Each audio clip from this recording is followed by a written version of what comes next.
The other Sundance film I want to talk about is Exhibiting Forgiveness, which I saw this morning. But it's basically a story about forgiveness. It stars, let me see, we have to scroll down. Excuse me for a moment. Stars Andre Holland, who plays an artist who is trying to get the final pieces of an exhibition done.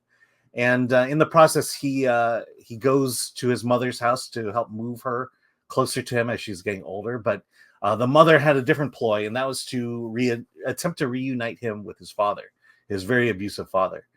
And he wants nothing to do with the father. In fact, he doesn't understand why the mother, played by Aunjanue Ellis Taylor, why his mother wants to not only reconnect with the father, but herself want to reconnect with his father.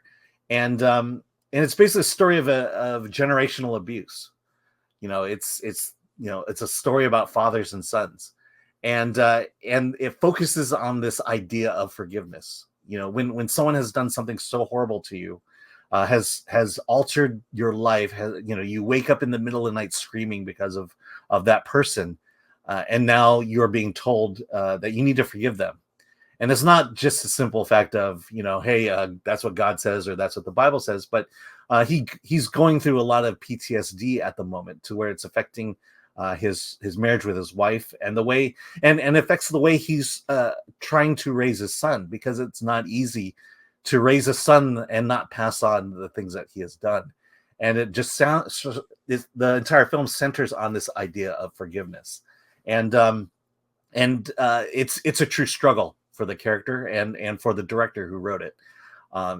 This movie is, in a sense, one of those, I've been saddled with this burden my entire life. I need to make a movie about it, and that's what this movie is. And it's quite powerful, and it's quite incredible. And I could get political about these things, but this idea of, the weight of the past that we carry with us when we refuse to forgive and let these things go, because oftentimes that's what forgiveness is you carrying a burden, using forgiveness to unload that burden and then move on with life. And I feel like that there may be some political and racial lessons to be learned here, because as in America, we tend to carry these burdens of our past for a very long time and can't seem to forgive it. So that's kind of, this is one of the more sentimental films Cool. that I've seen at Sundance.